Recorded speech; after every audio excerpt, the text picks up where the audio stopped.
The Whistle in the Woods, a scary camping story. Subscribe to Another World for great videos to relax, study, or just enjoy.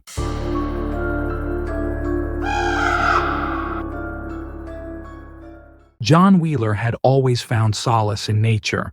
It was the one place where the noise of everyday life faded away, where the weight of the world seemed lighter, and where he could breathe freely without the constant pressure of expectations.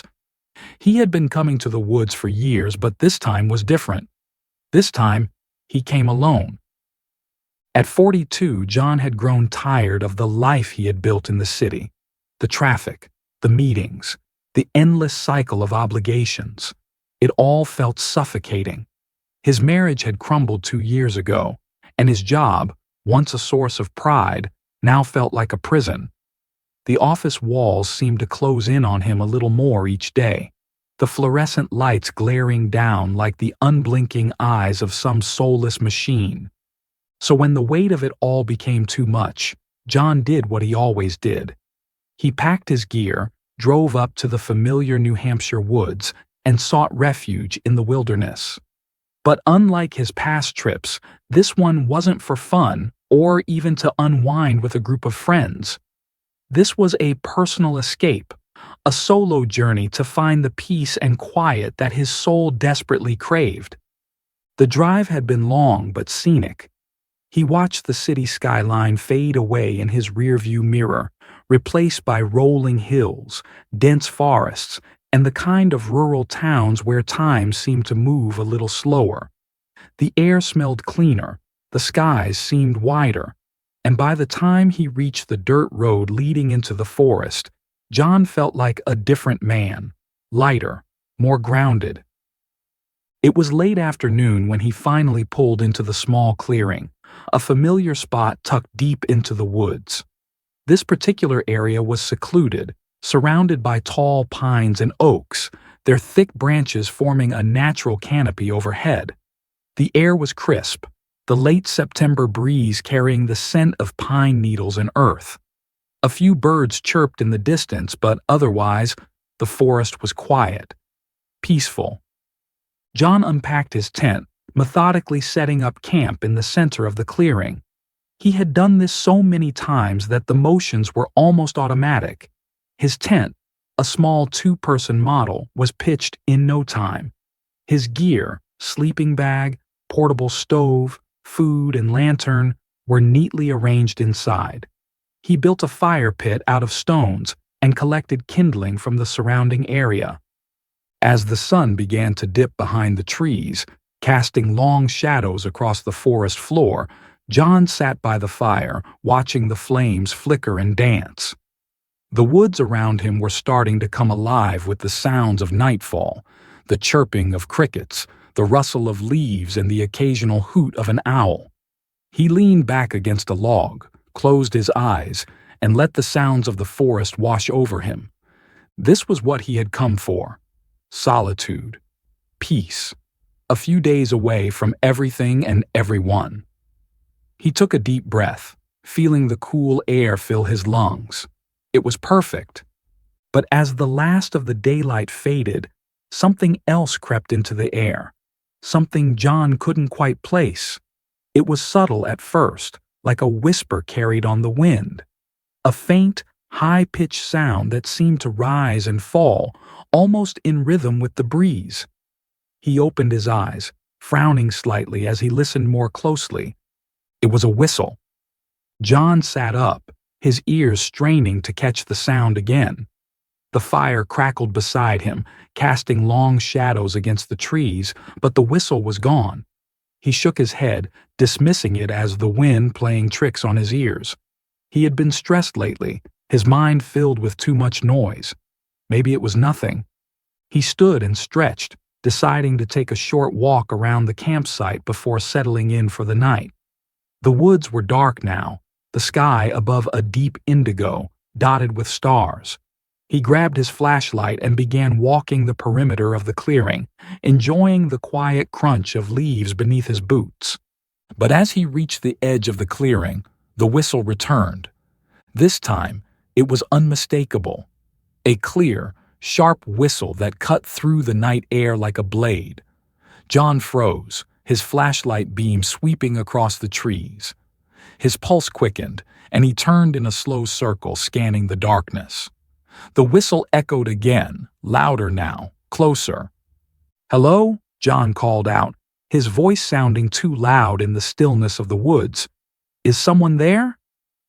No answer. John's grip tightened on the flashlight as he continued to search the darkness. The fire was behind him now, a small orange glow in the distance, and the whistle had stopped it. He stood there for a moment, heart pounding, listening intently. Nothing. Just the wind and the usual sounds of the forest. Shaking his head, John turned back toward the campfire. He was letting his imagination get the best of him. It was just the wind, nothing more. He had come out here to relax, not to scare himself with ghost stories. But as he walked back to the fire, his eyes caught something strange. Carved into the trees that surrounded the campsite were strange symbols. John stopped in his tracks, shining his flashlight on the nearest trunk. The markings were crude but deliberately strange. Jagged shapes etched deep into the bark, almost like runes or hieroglyphics.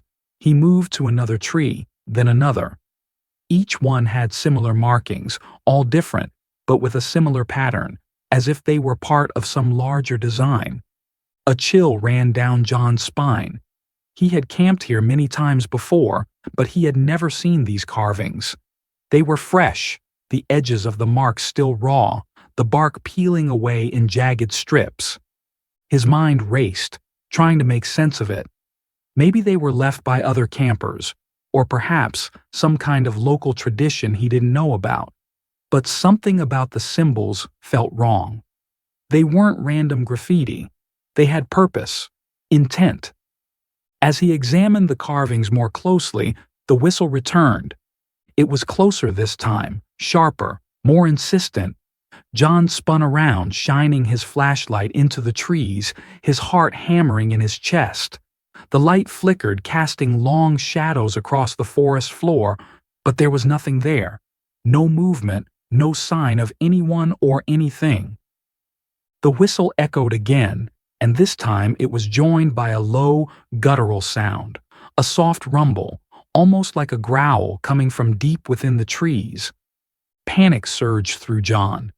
He backed away from the tree, his flashlight trembling in his hand. He had been in these woods countless times, but this was different. Something was wrong, terribly wrong. Without thinking, John turned and ran back to the campsite, his breath coming in ragged gasps. He stumbled over a root, nearly falling, but managed to catch himself. The whistle followed him, growing louder, closer, as if whatever was making it was moving through the trees, closing in on him. When he reached the campsite, he grabbed his pack and began shoving his gear inside, his hands shaking. He needed to leave, now. He didn't care if it was the middle of the night. He could drive back to town, find a motel, and figure things out in the morning. But there was no way he was staying here, not with that sound. As he zipped up his bag, the whistle stopped. John froze, listening, his pulse thundering in his ears. The sudden silence was almost worse than the sound itself. He glanced around the clearing, his eyes darting from shadow to shadow. The fire had died down, casting only faint flickers of light, and the trees loomed over him like silent giants.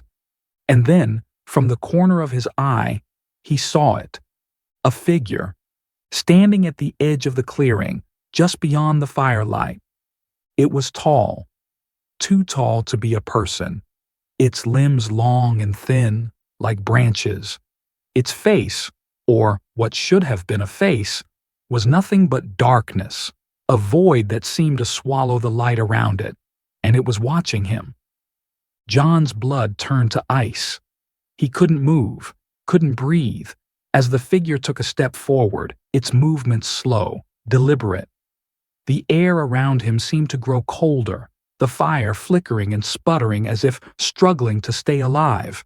The figure stepped closer, its long arms hanging limply at its sides, and John finally found his voice.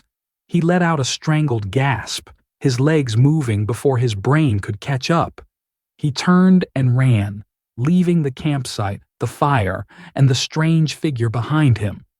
Branches whipped at his face as he tore through the forest, his breath coming in short, panicked bursts. He had no idea where he was going, only that he needed to get away.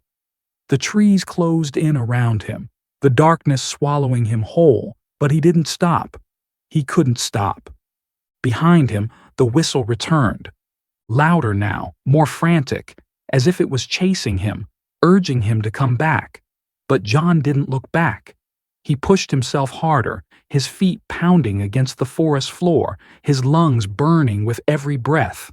And then, just as suddenly as it had started, the whistle stopped. John stumbled to a halt, gasping for air. He stood there, bent over, hands on his knees, his entire body trembling. The forest was silent again, the only sound the distant rustle of leaves in the wind. He looked around, trying to get his bearings. He had no idea how far he had run or where he was. The trees all looked the same, and the darkness pressed in on him from all sides. He had lost his flashlight somewhere along the way, and now he was completely alone in the pitch-black woods. For a long moment, he stood there, listening, waiting for the whistle to return. But it didn't. Finally, after what felt like an eternity, John straightened up, wiping the sweat from his brow. He needed to find his way back to the car. He could figure out what had happened later. Right now, he just needed to get out of these woods. He took a deep breath, trying to calm his racing heart, and started walking. But as he moved through the trees, he couldn't shake the feeling that he wasn't alone. The air felt heavy, the shadows seemed to move just out of sight, and every so often he swore he could hear something, someone, following him.